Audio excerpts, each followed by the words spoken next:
everyone needs to see and hear what these conferences offer, because everyone needs to be educated about it so that we can all work together to make these changes, so that we can all come together and make the changes, and it'll just be better and more effective, I think, to make things happen.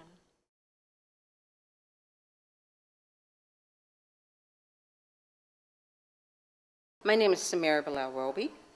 Could you tell us a little bit about what you do in the Healing Vessels Conference?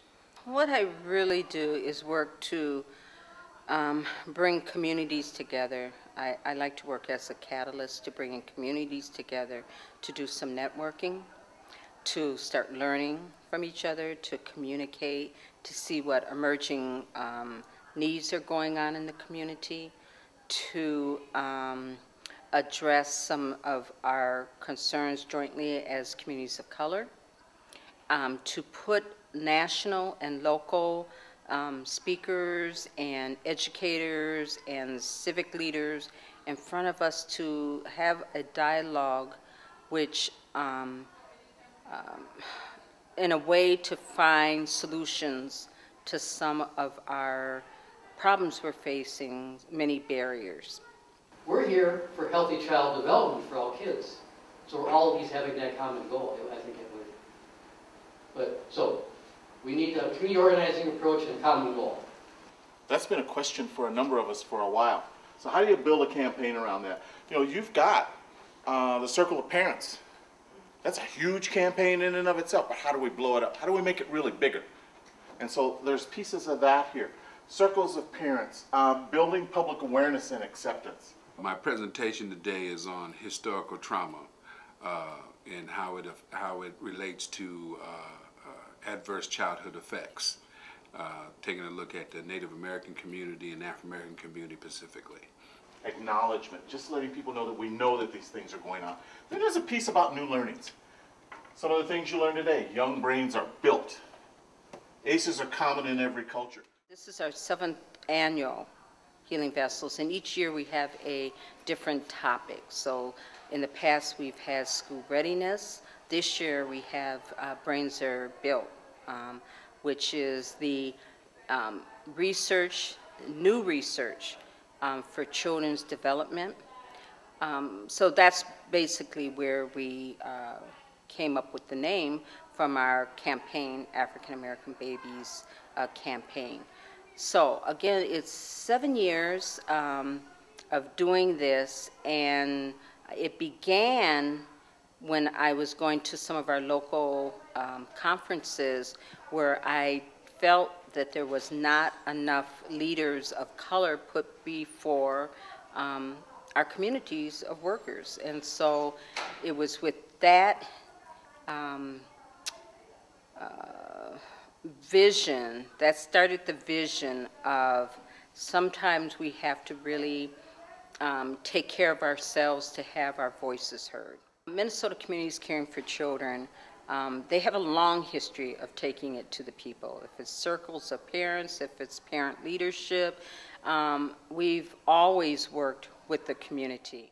This year's conference, what we want to achieve is making sure that the awareness of adverse childhood experiences and toxic stress are really focused on to stop violence and to make sure our children are safe and to make sure that our women and our daughters and granddaughters are in safe places, to make sure that the men who are in our lives understand how to support, how we can get support as families, how communities can support us. So it's really rallying around our community on toxic stress and health. So let's go and check out some of the footage of this year's Healing Vessels, Brains Are Built. My name is Samira Bilal Roby. I'm the Director of Early Childhood Initiatives for Minnesota Communities Caring for Children.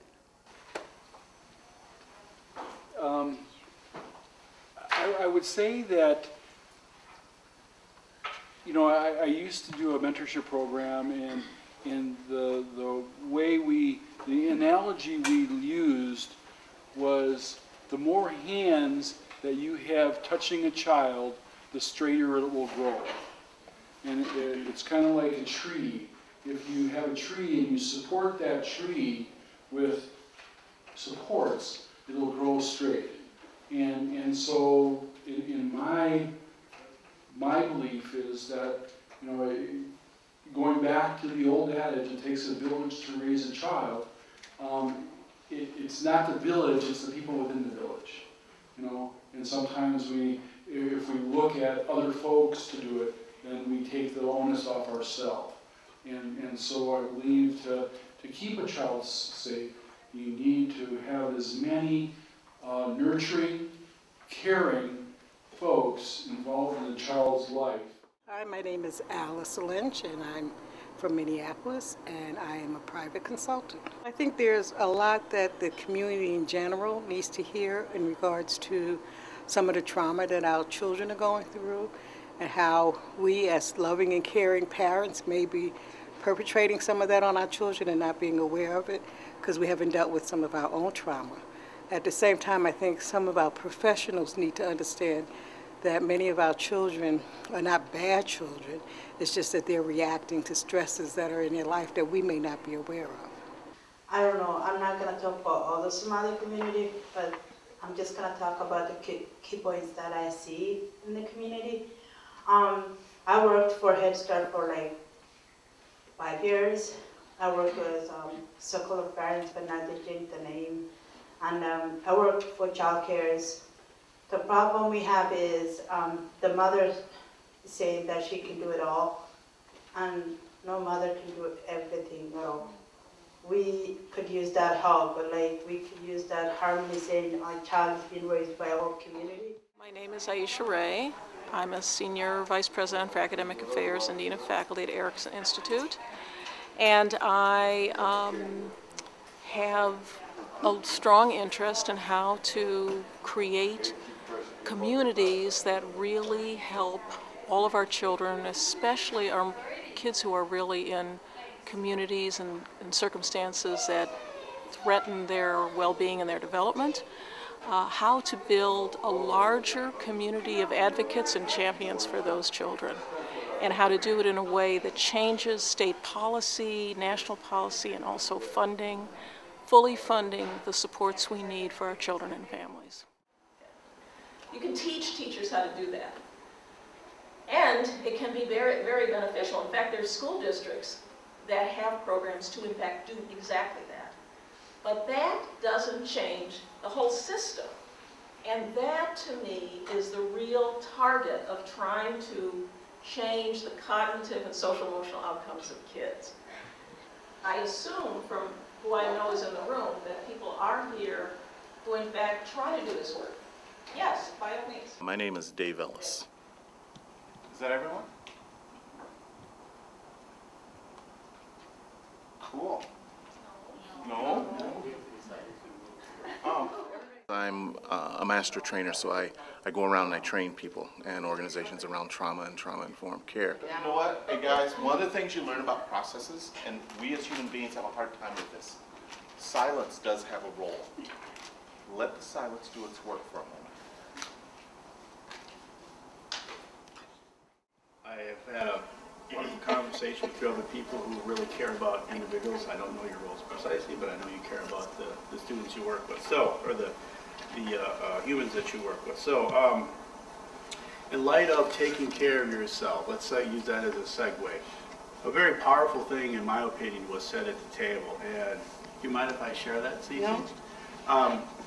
She sits down at the table, and you could tell she was kind of emotional or charged, or something was really important and significant to her based upon what she had heard this morning. Well, I really like the work that Minnesota Communities Caring for Children is doing, and I've been studying the ACEs, and I wanted to see their approach to it and how they were training it,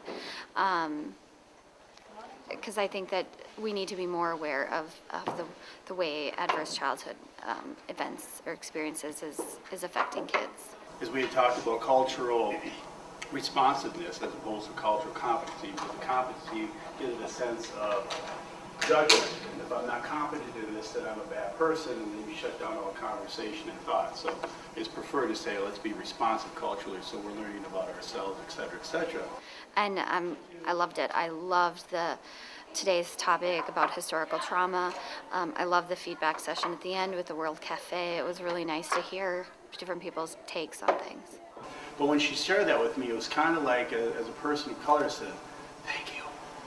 One person was willing to say that this did sit right with her, and she more than likely is going to use that information to transform herself into the individuals that she worked with. Well, one of the things I'm going to take away today is that ACEs are common across all cultures, so and across all socioeconomic status, and so it's really a universal problem.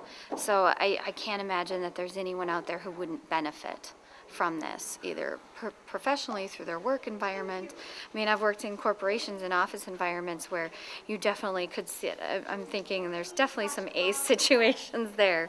So I think that it would be beneficial for everybody. It just kind of validated me for once, hearing that from somebody, as opposed to being a power struggle. You're trying to get your message, or who you are, or who people of color are, and what they've had to deal with as far as toxic stress. So that was really a powerful moment for us. So that's the one thing that I think we wanted to share with you. So my role is to facilitate that conversation, to create a space that's safe enough for people to actually say what they need to say without fear of anything, just to be able to have that conversation. Someone wrote First Time Awareness of ACEs. You know, this study that all of this is based on started in the 1990s. It's not like what we're talking about is brand new, it's old. It's just that we never talked about it before. It's like everything else. Those things that we don't want to talk about. Not only will I be able to take some of this back to my community, is that I can also use some of what I'm learning in my own personal life. I like the ACEs format, and that I think I'm like 6 of the ACEs tree, but I still keep going. But I also know the other side of it, how people let it get them down. So to hear that is really motivating for me. I am Samuel Simmons. I'm a licensed codependency counselor and a behavioral consultant, and currently I also have a position over at the Family Partnership as the Safe Families Manager. The last training, the historical training that we just did, I think will be taken positive. We're talking about stress management. Do you understand that some communities, especially the African American community, and sometimes I think the Native American community, we don't understand what basic stress management is. Because some stress management skills is counterproductive, especially in the black community, what's called culture. And our people need to hear, you know, the historical parts of where we've been, where we're going, and how it plays a part in our lives today. When you identify a group of human beings as savages, it's much easier to mistreat them because they're not like you. So if you look throughout history how mankind, because basically mankind is not as brutal sometimes as what we believe, but if I can convince myself that you less than like men dealing with women, I can justify the silliness that I do that is critical to both of us. What's so bad about it? It's harmful to both of us and our babies most of all. I just lay out the facts, you know, and as long as I lay out the facts and kind of set aside the emotion behind the facts, they can, you know, make their own judgments, and that has been worked pretty well in the past. So, you know, the historical facts and outline them. I put them in chronological order to show the trauma, the different trauma points that I have keyed in on, and then the results of those trauma points in the generation following. I also think that in order for children and families to feel safe, you need a sense of cultural identity.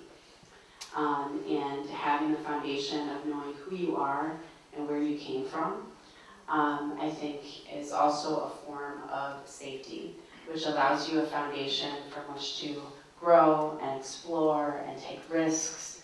And I think too often that's left out of the conversation. My name is Becky Dale. I work for the Minnesota Communities Caring for Children and Prevent Child Abuse Minnesota. I have a couple of titles, Chief Operating Officer and also the Senior Director of Prevention Initiatives. We want everyone to succeed. We want all communities to succeed. We want all children to thrive and succeed. And we want to eliminate the difference between who has access to success and practice and information that will enable it to happen. And I just shifted the question from, what's wrong with these kids to what happened to these kids. And that's what I've been really working at. And if you've worked with the ACES projects at all, that's that question that we try to ask. What happened to these children? You know, and that's what then you I have happen to figure you out. that Yeah. really they come with like anything, they say like, where you come from with that? That's not, cannot be real. But at the same time, the next word they say is something that you want to hear. Absolutely. You know? And that's that patience for us to listen and to be able to tell what's in their mind, and it could be a nightmare they had, it could be a dream they had, it could be something they saw happen to someone else. Who's you? Barb Faber, Director of the Wider Child Care Early Childhood Program. There's several things that we can do as advocates. I think one of the important things is to find those kids. Where are they? And if they're not right in front of us, we don't see them, that doesn't mean they're not there. So I think reaching out, doing that community outreach, being that support for families, letting them know they're not alone. And I think that's probably the most critical thing. I don't know if anyone has said this yet, I don't think they did, but building brains, building babies, it's like building a house. It's from the bottom up. And if it doesn't have a strong foundation, something eventually is going to fall apart, just like with a house.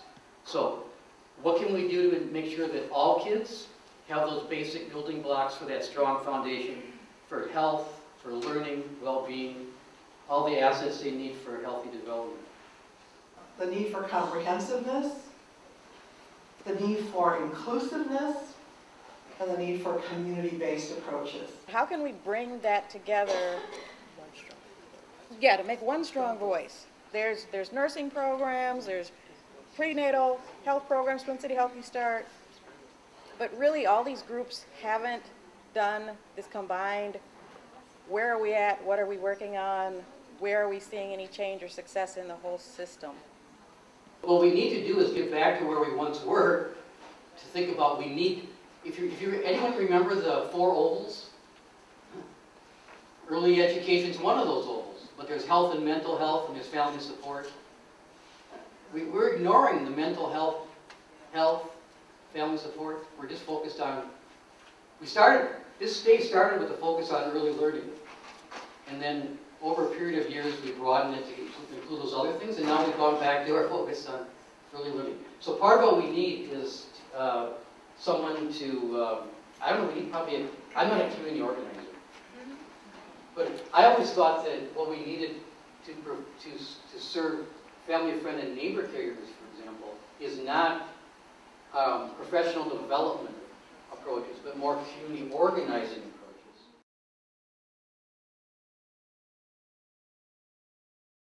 We will really be honoring some impactful individuals tonight that understand what service and priority for our children and families really means in the state of Minnesota.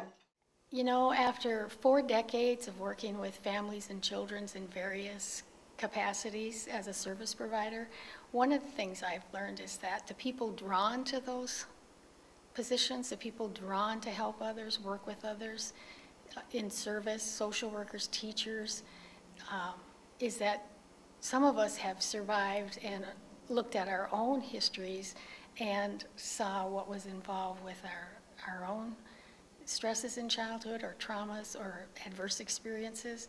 And so we bring our heart into the work and both work at healing ourselves, but then also we want to see changes for children. There are lots of really good things that are happening in the community on a micro level. that are working, but because they don't have the larger organizations, the larger funding organizations behind them, they sometimes struggle to do the things that they do. If there was a response that people began to value what is happening here and begin to realize that this is where we need to do the work. These are the folks that are on the ground doing the work with people who are being impacted. If we can figure that out and how to get that to them, I think we can actually make a change. I think that we really do have to get people aware that these things are happening. This Healing Vessels event is a yearly event. People can look forward to it around springtime next year. And if they need to reach us for any of our other programming, they can call 1-800-CHILDREN. They will find out about the African American Babies Project, Parent Leaders, Circle of Parent, and all the other wonderful programs and initiatives that Minnesota Communities Caring for Children have. And I want to make sure everyone knows that we are the Minnesota chapter of Prevent Child Abuse. You can go to our website, www.africanamericanbabies.org, or you can go to www.pcam.org to find out other information. Hope to see you next year at Healing Vessels. Thank you. Keep talking and know that you're the change you need to be. Thank you, and we will be taking on, we will carry on whatever message we get it here, the whole impact, success.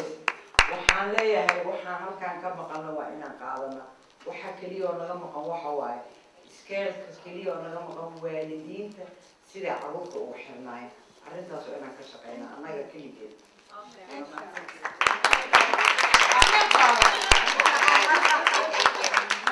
Really, drive safe. Thank you very much. That was an awesome video. Thank you all for being here. There are so many incredible individuals in the room, and it is really exciting. We did this together, and it's really, really meaningful. Thank you for being willing to be with us and do this with us and help us preserve this important work. Thank you. Have a great evening. Thank you.